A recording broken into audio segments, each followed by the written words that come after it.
You know, I was a little concerned with how some people were recommending Mouthwashing to me. They'd say, hey Cal, you should play Mouthwashing. It's miserable and depressing and will ruin your week. You'll love it. I think I need to set the record straight here. I don't like being miserable. I know, big shock. Especially with some of my favorite games being Spec Ops The Line, Silent Hill 2, Cyberpunk 2077, Max Payne 3, and... I'm not helping my case here, am I? But the reason I like those games is not because they're miserable. I like them because they're poignant and thoughtfully written. And most importantly, I got something out of them. They resonated with me on a deeper level. I learned a truth about myself and the human condition. I like depressing stories and obviously don't mind dark subject matter, but I hate movies and games that are just miserable for the sake of being miserable. Anyway, I like Mouthwashing. A lot. And if you have any interest in playing it, don't watch this review, because I'm gonna spoil the shit out of it. Look, it's $13 full price and 2.5 hours long. Just play it if you're interested and come back here when you're done. Now, without further ado, let's dig in. So Mouthwashing centers around the 5-man crew of the Pony Express freighter Tulpar. After the intro text, you briefly take control of an unnamed character who sneaks into the pilot's room and crashes the Tulpar. With the freighter destroyed and Captain Curly out of commission, the chances of survival are slim for the remaining crew: Jimmy, the player character, Swansea, Daisuke, and Anya. The remainder of the game chronicles their final moments together, along with those leading up to that fateful crash.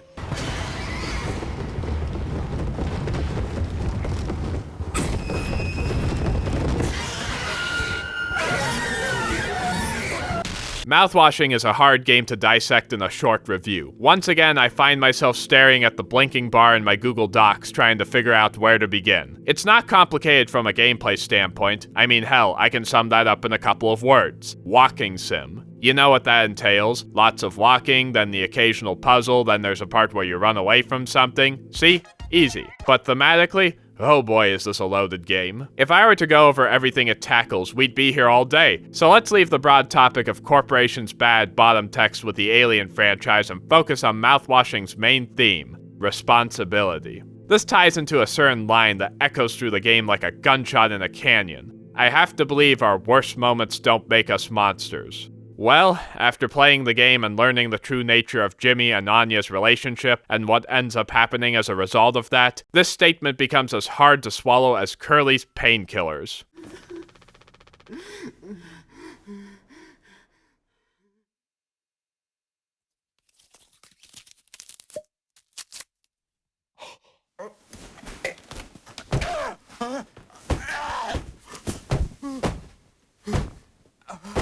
But I feel it's important to note where this line is said in the game and who says it. Early on, the prevailing belief among the crew, except Jimmy, obviously, is that Curly crashed the Tulpar, and it's Anya who makes this statement, refusing to believe that someone who cared for her could have done this. Let's also not forget that it's co-opted by Jimmy at the very end, in a half-hearted attempt to downplay the severity of the harm he's caused.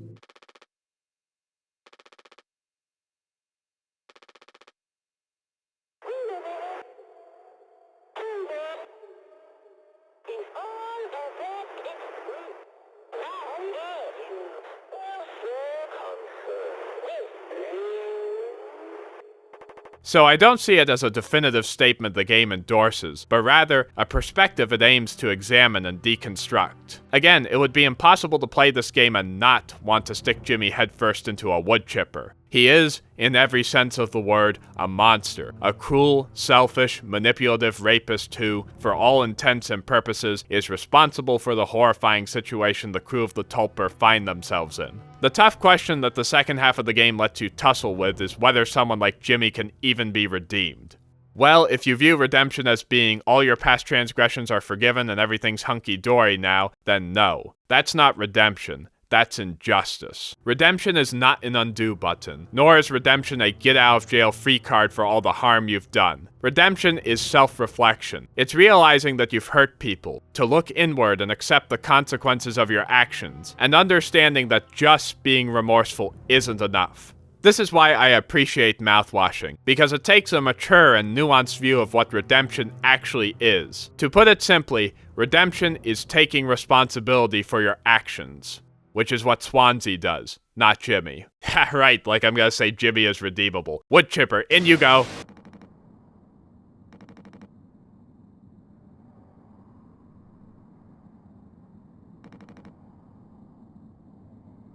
See, what makes Jimmy irredeemable is that he is incapable of self-reflection. He is only capable of parroting other people's moments of self-reflection. Let's look at Swansea's dying monologue. It hits hard and rings true. It's a man reflecting deeply on his life, realizing that he's wasted good opportunities, destroyed his body with alcohol, and let people down, and has nothing to show for it at the end of the road. He takes responsibility in his final moments, and it's gut-wrenching. But when Jimmy has a similar monologue later on, it's hollow and sickening. It lacks weight and gravitas because it's so blatantly insincere. And then he kills himself to avoid taking any responsibility for his actions.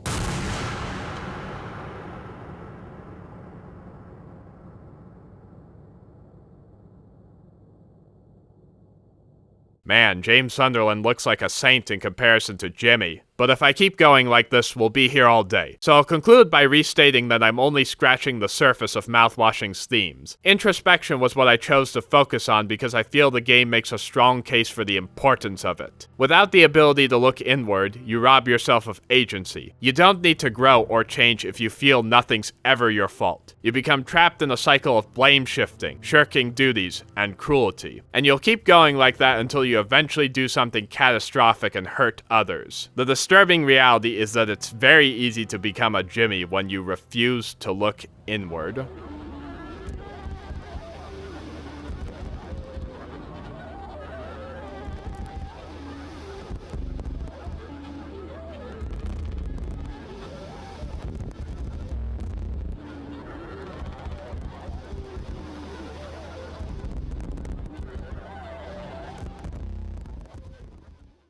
I'm sorry this wasn't a proper review, but I'd argue Mouthwashing isn't a game you review. At least not in the graphics are good, gameplay is good, story is good, but I don't want to spoil it way. No, Mouthwashing, like Kentucky Route Zero, is a work of art to be pondered, interpreted, discussed, and yes, one that will ruin your week because you won't be able to stop thinking about it. You'll come down with a bad case of video essayist syndrome and make pretentious statements like, maybe it's not that our worst moments make us monsters, but rather, our worst moments are monstrous.